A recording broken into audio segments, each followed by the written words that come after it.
warahmatullahi wabarakatuh. Perkenalkan, nama saya Putri Rizky Amelia. Saya dari kelompok 3 akan menjelaskan yaitu yang pertama bagian A, metode pembelajaran matematika di SD atau MI. Nah, ada beberapa metode yang saya jelaskan, yaitu yang pertama metode ceramah. Metode ceramah adalah suatu cara penyampaian informasi dengan cara lisan dari seseorang kepada pendengar di dalam suatu ruangan. Lalu, adapun gambaran pengajaran matematika di SD dengan metode ceramah, yaitu guru mendominasi kegiatan belajar mengajar, mendefinisikan dari rumus yang diberikannya, penurunan rumus atau pembuktian dalil dilakukan sendiri oleh guru. Lalu ada yang kedua, metode ekspositori. Nah, metode ekspositori yaitu siswa belajar lebih aktif daripada metode ceramah, seperti murid mengerjakan latihan soal sendiri, mungkin juga dilakukan sambil bertanya dan mengerjakannya bersama dengan temannya atau disuruh membuatnya di papan tulis. Lalu yang ketiga, metode demonstrasi. Nah, metode demonstrasi yaitu memperlihatkan suatu proses, peristiwa, atau cara kerja suatu alat kepada peserta didik. Nah, agar pembelajaran dengan menggunakan metode ini berlangsung secara efektif dan efisien, ada beberapa yang dapat dilakukan.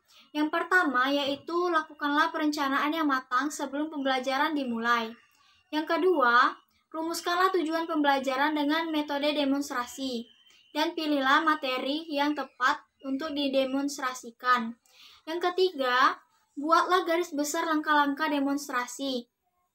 Yang keempat, tetapkanlah apakah demonstrasi tersebut akan dilakukan guru atau oleh peserta didik, atau oleh guru kemudian diikuti oleh peserta didik. Lalu yang kelima, mulailah demonstrasi dengan menarik perhatian seluruh peserta didik dan ciptakanlah suasana yang tenang dan menyenangkan.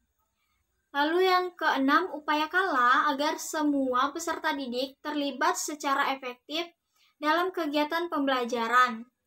Yang ketujuh, lakukanlah evaluasi terhadap pembelajaran yang telah dilaksanakan, baik terhadap efektivitas metode demonstrasi maupun terhadap hasil belajar peserta didik. Lalu yang keempat, metode tanya-jawab. Nah, adapun hal-hal yang harus diperhatikan dalam penggunaan metode tanya-jawab, yaitu yang pertama, guru perlu menguasai bahan secara penuh atau maksimal. Lalu yang kedua, siapkanlah pertanyaan-pertanyaan yang akan diajukan kepada peserta didik sedemikian rupa. Lalu, pertanyaan yang baik yaitu mempunyai kriteria sebagai berikut. Yang pertama yaitu memberi acuan. Pertanyaan yang memberi acuan adalah suatu bentuk pertanyaan yang sebelumnya diberikan uraian singkat tentang apa-apa yang ditanyakan. Yang kedua, memusatkan jawaban. Pertanyaan-pertanyaan yang diajukan perlu dipusatkan pada apa-apa yang menjadi tujuan kegiatan pembelajaran. Yang ketiga, memberi tuntunan. Guru dapat menuntun peserta didik dengan pertanyaan-pertanyaan yang menuntun mereka pada jawaban yang benar. Lalu yang keempat atau yang terakhir yaitu melacak jawaban peserta didik. Nah, guru mengajukan beberapa pertanyaan kembali meskipun jawaban atas pertanyaan pertama sudah benar. Baiklah, hanya itu saja yang dapat saya sampaikan. Lebih dan kurang saya mohon maaf. Wabillahi taufiq wal hidayah. Assalamualaikum warahmatullahi wabarakatuh. Assalamualaikum warahmatullahi wabarakatuh. Perkenalkan, nama saya Adestia Wahyuni dari kelompok 3. Baik, di sini saya akan melanjutkan mengenai metode pembelajaran matematika di MI atau SD. Yang kelima itu ada metode penugasan. Pada metode ini, guru memberikan seperangkat tugas yang harus dikerjakan peserta didiknya, baik itu secara individu maupun per kelompok. Maksud dari pemberian tugas ini yaitu agar itu murid lebih terampil menyelesaikan soal, lebih memahami dan mendalami pelajaran yang diberikan di sekolah. Kemudian, agar metode penugasan ini berlangsung secara efektif, maka ada hal-hal yang perlu diperhatikan. Yang pertama, tugas harus direncanakan secara jelas dan sistematis. Yang kedua, tugas yang diberikan itu harus dapat dipahami siswa, seperti bagaimana cara mengerjakannya, kemudian itu pengerjaannya itu dilakukan secara individu atau per kelompok dan lain-lainnya. Kemudian, yang keenam yaitu metode eksperimen. Metode eksperimen merupakan suatu bentuk pembelajaran yang melibatkan peserta didik bekerja dengan benda-benda, baik secara perorangan maupun per kelompok. Hal-hal yang perlu dipersiapkan oleh seorang guru dalam metode ini yaitu yang pertama, tetapkan tujuan eksperimen. Yang kedua, persiapkan alat dan bahan yang diperlukan. Yang ketiga, persiapkan tempat. Yang keempat, pertimbangkan jumlah peserta didik sesuai dengan alat-alat yang tersedia. Yang ketujuh yaitu ada metode drill dan metode latihan. Metode ini dapat diartikan sebagai suatu metode mendidik di mana peserta didik melakukan kegiatan latihan agar peserta didik mempunyai keterampilan lebih tinggi dari yang dipelajarinya. Yang kedelapan yaitu ada metode penemuan. Metode ini lebih menekankan pada pengalaman langsung. Pembelajaran dengan metode penemuan ini lebih mengutamakan proses daripada hasilnya. Cara mengajar dengan metode penemuan yaitu yang pertama, adanya masalah yang akan dipecahkan. Yang kedua, sesuai dengan tingkat perkembangan kognitif peserta didik. Yang ketiga, harus tersedia alat dan bahan yang diperlukan. Kemudian, yang keempat, guru harus memberikan waktu kepada peserta didik untuk mengumpulkan data. Dan yang kelima, guru harus memberikan jawaban yang jelas dan rinci kepada peserta didik apabila ada pertanyaan dari mereka. Baik, itulah yang bisa saya jelaskan. Kemudian akan dijelaskan oleh teman saya, Fuspa. Bismillahirrahmanirrahim. Assalamualaikum warahmatullahi wabarakatuh. Sebelumnya perkenalkan, nama saya Puspa Nulansari. Saya sebagai pemateri ketiga dalam kelompok kami. Baiklah, di sini saya akan melanjutkan materi yang telah dipaparkan oleh rekan kami yaitu Adestia Wahyuni. Masih dalam pembahasan mengenai metode pembelajaran matematika di MI ataupun di SD. Nah, yang selanjutnya ada namanya metode inquiry. Nah, inquiry ini sendiri berasal dari bahasa Inggris yaitu inquire yang secara harfiah memiliki arti penyelidikan. Ada beberapa pendapat yang mengemukakan pengertian dari metode inquiry ini sendiri. Yang salah satunya yaitu ada pendapat dari Piaget. Nah, Piaget ini mengemukakan bahwa metode inquiry ini merupakan metode yang mempersiapkan peserta didik pada situasi untuk melakukan eksperimen sendiri secara luas, agar melihat apa yang ingin terjadi dan ingin melakukan sesuatu atau mengajukan pertanyaan-pertanyaan dan mencari jawaban secara sendiri. Adapun menurut para ahli, yaitu menurut Sun and Trobeck, ini mengemukakan beberapa jenis dari metode inquiry. Yang pertama yaitu metode inquiry terpimpin atau guided inquiry, yang mana metode ini mengemukakan bahwa peserta didik memperoleh pendidikan sesuai dengan yang dibutuhkannya. Sedangkan yang kedua yaitu ada metode inquiry bebas atau free inquiry. Pada metode ini peserta itu didik bebas melakukan penelitian sendiri bagaikan seorang ilmuwan untuk mencari jawaban dari pertanyaan-pertanyaan yang ada di benak peserta didik tersebut. Kemudian yang terakhir ada namanya inquiry bebas yang dimodifikasi atau modified free inquiry. Nah, pada metode ini guru itu memberikan permasalahan atau problem dan kemudian peserta didik harus memecahkan permasalahan yang telah diberikan oleh guru tersebut. Baiklah, itu yang dinamakan dengan metode inquiry. Selanjutnya ada namanya metode pemecahan masalah. Nah, menurut Jenny, itu tuh tahun 1985, kalau seorang peserta didik itu dihadapkan pada suatu masalah, pada akhirnya mereka bukan hanya sekedar memecahkan masalah, tetapi juga belajar sesuatu yang baru.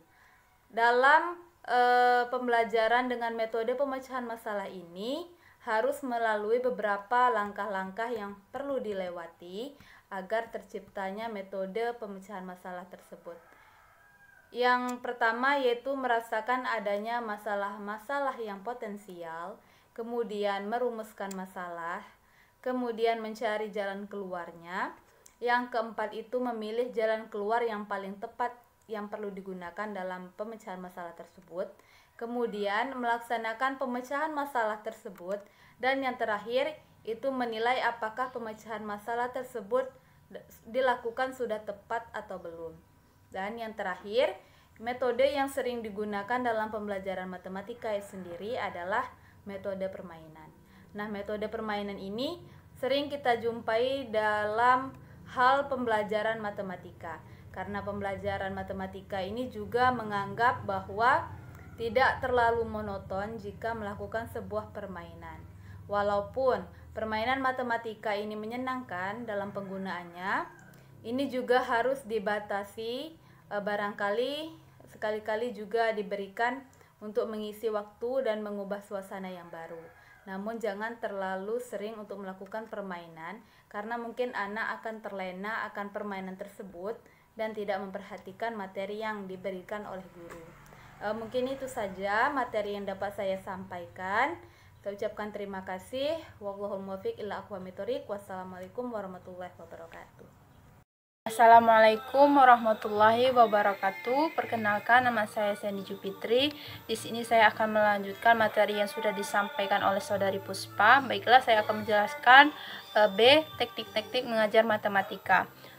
Peningkatan optimalisasinya komunikasi antara lain dipengaruhi oleh kemampuan guru dalam menguasai berbagai teknik dalam pembelajaran yang menyatu dalam setiap metode. Berikut ini diuraikan beberapa teknik untuk meningkatkan efektivitas pembelajaran. Yang pertama, teknik menjelaskan. Menjelaskan merupakan salah satu bagian dalam proses kegiatan belajar mengajar. Karena itu, teknik ini sangat perlu dikuasai guru. Namun dengan guru senantiasa membatasi diri agar tidak terjebak ke ceramah murni yang menghilangkan peranan siswa, kecuali hanya mendengarkan atau bukan hanya mendengarkan yang dikemukakan guru. Beberapa hal yang penting adalah, yang pertama, gunakan bahasa yang sederhana, jelas, dan mudah dimengerti serta komunikatif. Yang kedua, ucapan hendaknya terdengar dengan jelas, lengkap, tertentu, dan dengan intonasi yang tepat. Yang ketiga, bahan disiapkan dengan sistematis mengarah ke tujuan. Dan yang keempat, penampilan hendaknya menarik, diselingi dengan gerakan humor, serta adakan variasi atau selingan dengan metode lain, misal tanya jawab menggunakan alat bantu seperti lembar peraga atau chart. Yang kedua,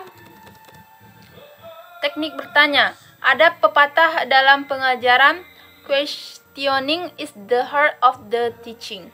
Artinya, pertanyaan adalah jantung pengajaran. Kalau demikian, pengajaran tanpa bertanya adalah pengajaran yang gersang. Untuk menggunakan tanya jawab, perlu diketahui tujuan mengajukan pertanyaan, jenis dan tingkat pertanyaan, serta teknik mengajukan pertanyaan. Tujuan mengajukan pertanyaan antara lain untuk memotivasi siswa. Yang selanjutnya yaitu menyegarkan apresiasi siswa. Yang C, memulai diskusi. Yang D, mendorong siswa agar berpikir. Yang E, mengarahkan perhatian siswa. Yang selanjutnya, menggalakkan penyelidikan. Kemudian, mendiagnosis atau memeriksa tanggung jawab. Dan selanjutnya yaitu menarik perhatian siswa. Dan yang terakhir, mengundang pertanyaan siswa.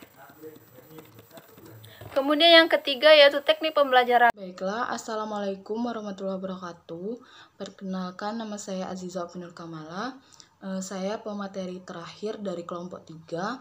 Baiklah, di sini saya akan melanjutkan materi dari Saudari Sandy, yaitu 5 teknik pembelajaran kooperatif. Teknik ini merupakan sebuah teknik pembelajaran yang lebih menekankan pada kerjasama yang terjalin antara peserta didik yang terlibat dalam kegiatan pembelajaran matematika.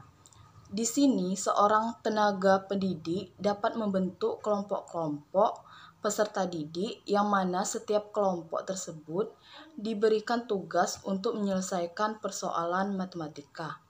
Dengan cara ini, sangat baik untuk meningkatkan pemahaman dan keaktifan yang dimiliki oleh peserta didik dalam kegiatan pembelajaran matematika. Yang keenam, teknik pembelajaran kontekstual. Teknik pembelajaran yang satu ini merupakan sebuah teknik atau cara pembelajaran yang berbasis pada konteks. Artinya, seorang tenaga pendidik diharapkan agar menyampaikan atau memberikan pelajaran matematika yang sesuai dengan konteks yang dialami para peserta didik. Cara semacam ini akan membuat peserta didik lebih mudah menangkap materi pelajaran matematika yang telah disampaikan oleh tenaga pendidiknya. Yang ketujuh, dengan menggunakan permainan. Melibatkan peserta didik dengan permainan memungkinkan mereka untuk melakukan pembelajaran matematika dalam berbagai cara, termasuk pengurutan, menciptakan bentuk simetris dan bangunan, membuat pola, dan sebagainya. Kemudian memperkenalkan permainan jual beli di toko, menunjukkan anak-anak permainan membeli dan menjual mainan atau benda kecil lainnya, seperti belajar menghitung, aritmatika, dan konsep uang. Yang terakhir yaitu menggunakan teknologi. Cobalah menggunakan kamera digital untuk memotret hasil kerja peserta didik, permainan dan aktivitas yang dilakukan, dan kemudian menggunakan foto untuk diskusi dengan peserta didik. Baik, itulah yang dapat saya sampaikan. Wallahu muwaffiq ila aqwamit thoriq. Wassalamualaikum warahmatullahi wabarakatuh.